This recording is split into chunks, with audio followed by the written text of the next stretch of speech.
इस कहानी के पिछले भाग में आपने पढ़ा कि कुमुद सुशांत की यादों से बाहर नहीं आ पा रही थी और पहली मुलाकात से लेकर उसके साथ गुजरे हुए हर एक लम्हे की याद उसके ज़ेहन में आज भी पहले की तरह ताज़ा थी।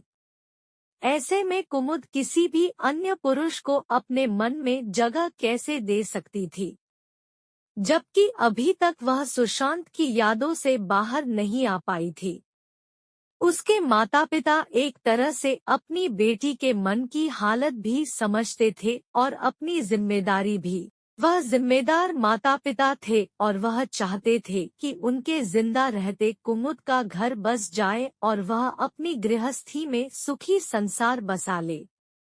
इसलिए वह कुमुद के लिए सुयोग्य वर अमन को खोज कर लाए थे कि अगर कुमुद का मन अमन के साथ लग जाता है और दोनों दूसरे को पसंद कर लेते हैं तो वह कुमुद की शादी अमन से करवा देना चाहते थे। उस रात तो कुमुद सुशांत की यादों में खोई थी, इसलिए अगली सुबह जब वह तो उसका सिर कुछ भारी था। उठ गई बेटा, ले चाय पी ले और आज शाम को कुछ देर के लिए अमन तुझसे मिलने आएगा। वह तुझसे बातचीत करना चाहता है और तुम्हारे साथ कुछ वक्त गुजारना चाहता है। ओफो माँ, मैंने कहा ना, मुझे किसी अमन वमन से नहीं मिलना और ना ही मुझे अभी कोई शादी की बात सोचनी है। आप तो सब जानती हो, फिर भी मुझे क्यों जिद करती हो?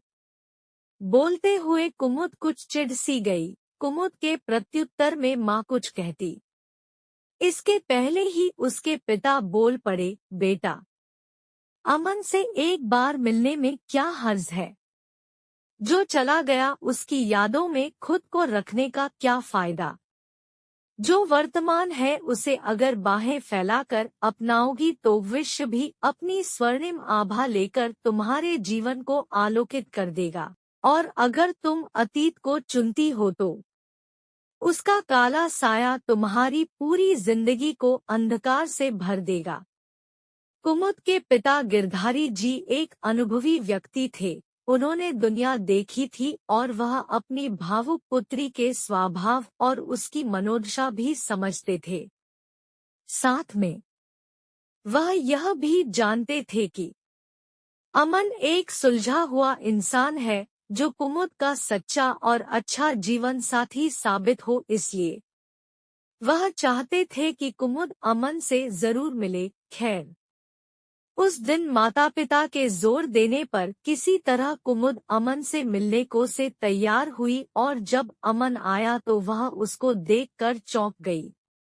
तुम आप यहाँ कैसे?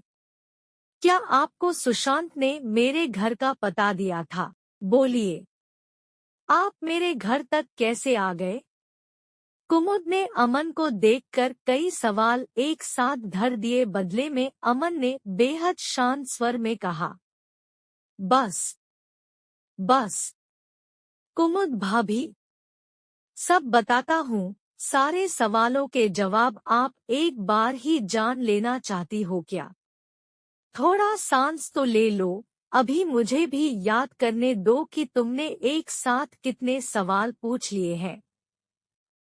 अमन के ऐसा कहने पर कुमुद के चेहरे पर एक दोस्ताना वाली मुस्कान आ गई, जिसे देखकर उसके माता पिता दोनों चकित हो गए कि क्या अमन और कुमुद एक दूसरे को पहले से जानते हैं।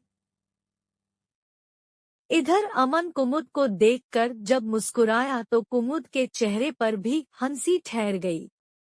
इस कहानी के अगले भाग को पढ़ने के लिए जुड़े रहिए हमारे चैनल से और हमारे चैनल को सब्सक्राइब कर लीजिए।